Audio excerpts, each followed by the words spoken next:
Donald Trump's second term has been marked by a series of controversial actions targeting major law firms. These actions, widely seen as retaliation for their involvement in cases that have drawn his ire, have sent shockwaves through the legal community. Trump, known for his combative style and disdain for perceived enemies, has utilized executive orders and other means to pressure these firms. This essay will delve into the specifics of these actions, focusing on the cases of Perkins, Coie, and Covington and Burling, and examine their impact on the legal profession. Trump's targeting of law firms represents an unprecedented attack on the legal profession. It undermines the fundamental principles of due process and the right to counsel. By attempting to punish firms for representing clients he deems unfavorable, Trump is setting a dangerous precedent that could have long-lasting consequences for the rule of law. The legal community has largely condemned Trump's actions, with prominent organizations like the New York City Bar Association and the American Bar Association issuing strong rebukes. They argue that these actions threaten the independence of the legal profession and could deter lawyers from taking on controversial cases in the future. The implications of Trump's actions extend far beyond the legal profession. They strike at the heart of American democracy by undermining the separation of powers and the rule of law. Perkins Coie, a prominent law firm with a national presence, became a primary target of Trump's ire. The firm's involvement with the Steele dossier, a collection of reports alleging ties between the Trump campaign and Russia during the 2016 election, drew the president's attention.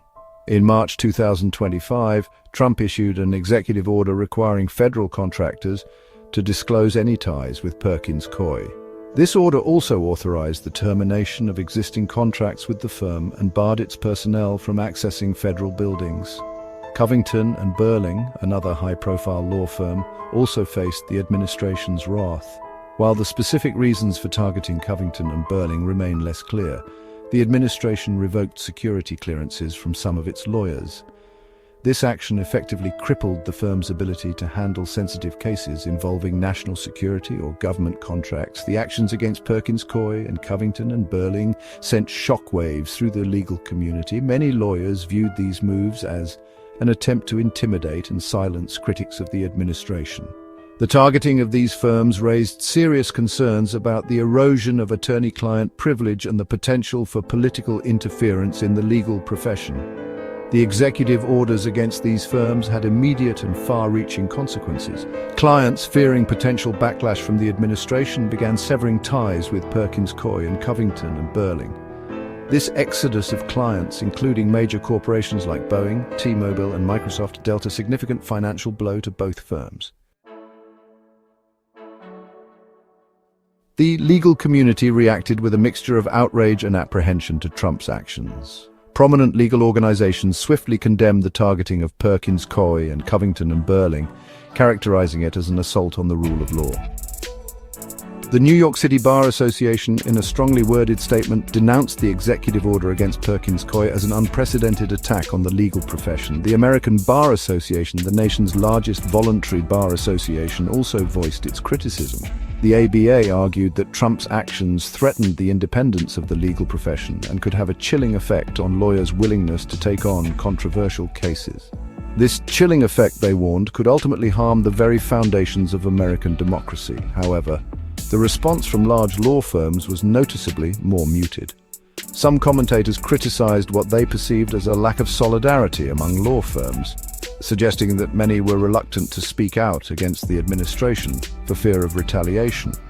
This reluctance, they argued, highlighted the vulnerability of the legal profession to political pressure.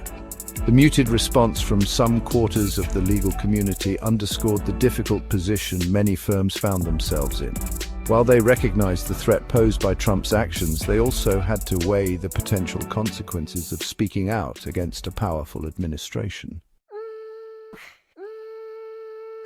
Trump's targeting of law firms drew comparisons to President Richard Nixon's infamous enemies list. Like Nixon, Trump appeared to be using the power of his office to punish perceived adversaries and stifle dissent. This comparison raised alarm bells among legal experts who warned of the dangers of unchecked executive power.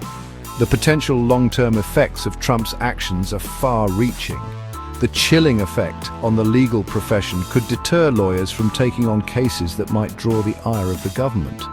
This reluctance could have a particularly detrimental impact on marginalized communities and individuals who rely on legal representation to protect their rights. Moreover, Trump's actions erode public trust in the legal system. By politicizing the justice system and undermining the independence of the legal profession, he further erodes confidence in the rule of law. This erosion of trust could have profound consequences for American democracy, as it undermines the very institutions that uphold its principles. In conclusion, Trump's crackdown on law firms represents a dangerous assault on the rule of law and the independence of the legal profession. His actions, reminiscent of Nixon's enemies list, have created a chilling effect that threatens to undermine the very foundations of American democracy.